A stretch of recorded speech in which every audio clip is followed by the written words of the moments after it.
Hello everyone, Jules here. Today I'd like to talk about quite an important book of the French esoteric system. That is The Doctrine and Ritual of High Magic by Eliphas Levi. This is a publication from 2017 and this is a newer translation from the French, and I think it is the best translation around. This book has a very interesting introduction by John Michael Greer, who is quite a well-known and respected esotericist, and the translation is by Mark Anthony.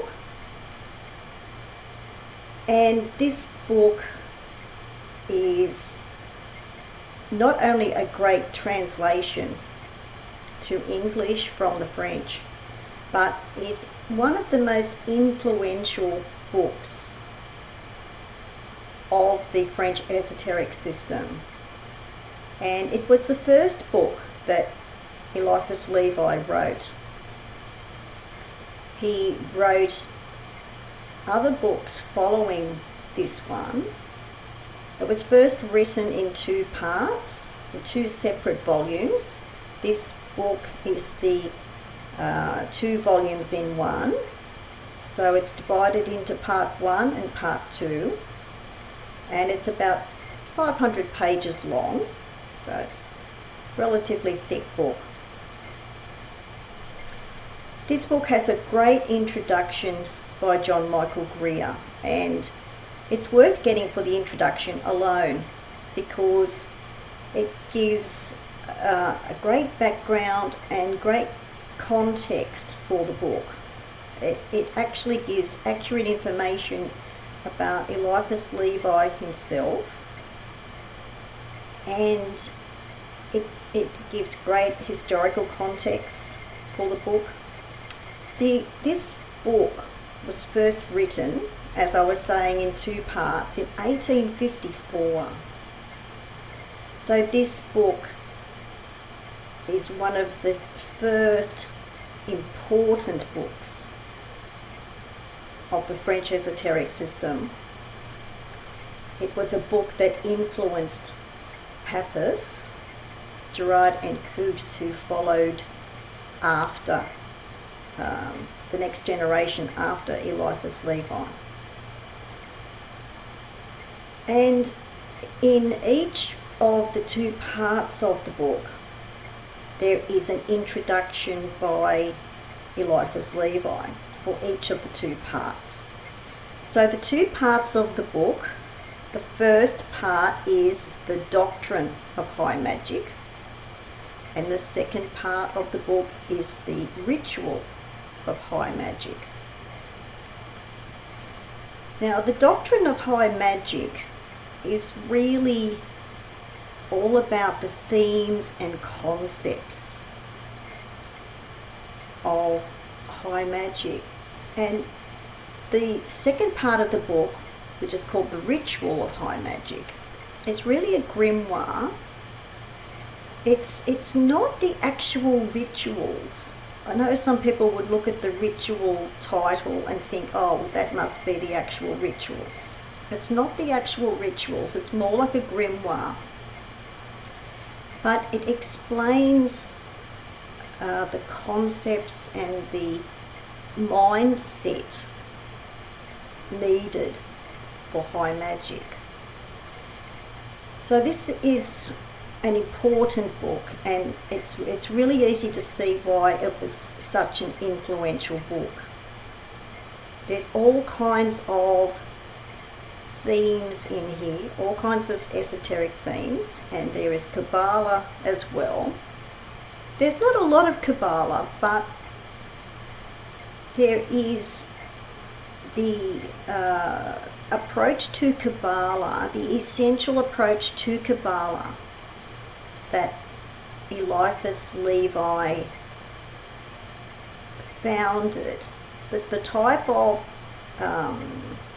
Christian Kabbalah that later became the Hermetic Kabbalah of the Golden Dawn, because this book greatly influenced people like Samuel Mathers, who was one of the main founders of the Golden Dawn and who also wrote the curriculum of the Golden Dawn order. So this is a really important and influential book. It's not easy to read. It's more of a reference book in some ways. You can't expect a book like this to be easy to read because it is esoteric philosophy. But it is the first accessible translation, and that is important. The earlier translations of this book and most of Eliphas Levi books were translated by Arthur Waite. And as John Michael Greer says himself in the introduction to this book, those translations were not very well done. They were actually, they actually had errors in them. Arthur Waite's skill with French was not as good as what he believed, as what he thought. And even Aleister Crowley said that in later years. Aleister Crowley was quite expert at French, the French language, and he could see several errors in Arthur Waite's translations.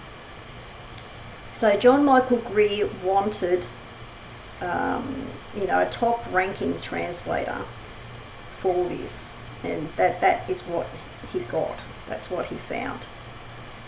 And because of that, I have read the Arthur Waite versions that are still around, and it actually makes the themes and concepts and the whole approach of Levi even more obtuse and harder to access because of the strangely sentimental and flowery language, Victorian flowery language that actually makes these themes and concepts even harder to access. So with a proper translation that this book has, at least you are reading the proper translation. You are reading the correct words and phrases and sentences, the correct grammar. So all of that helps in at least getting a good idea, a good approach.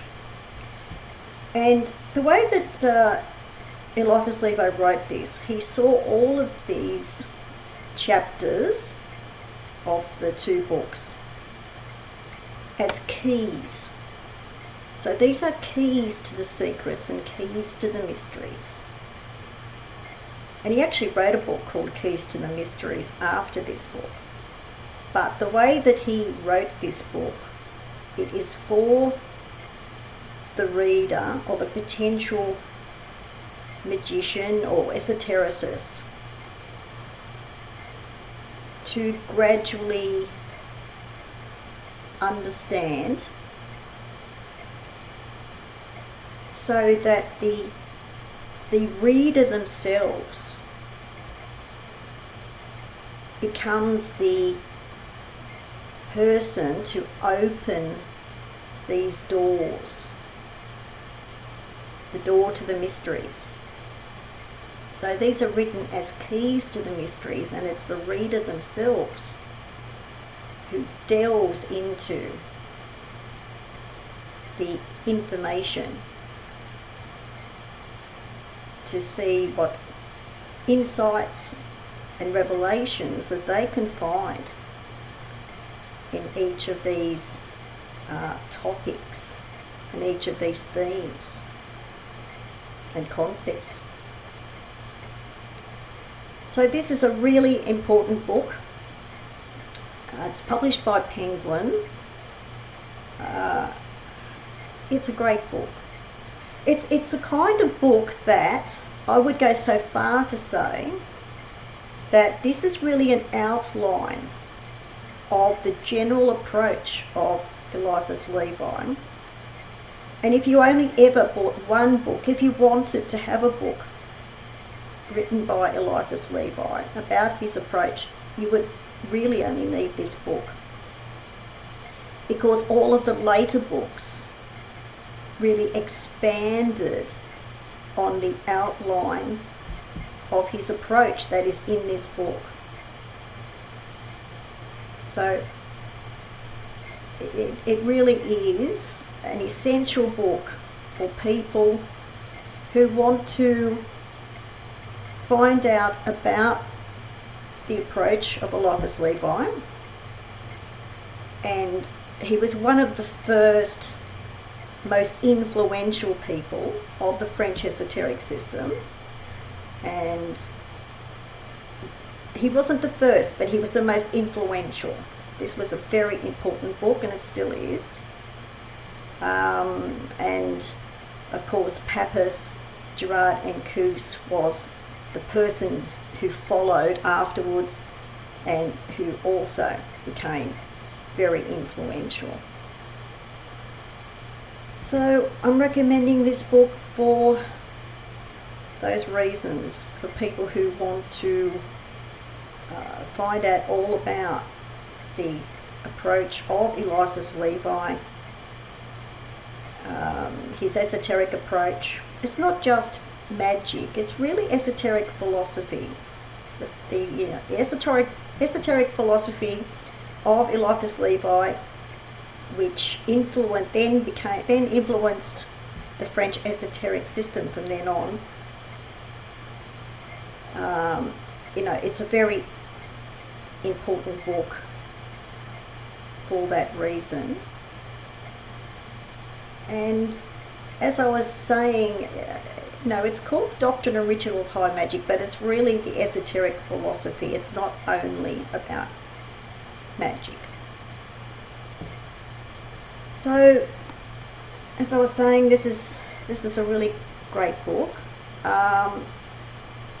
Even though I have read other books by Eliphas Levi, the translation is just not as good as this book. I would say this is really the main book that I am going to refer to in regard to the approach of Eliphas Levi.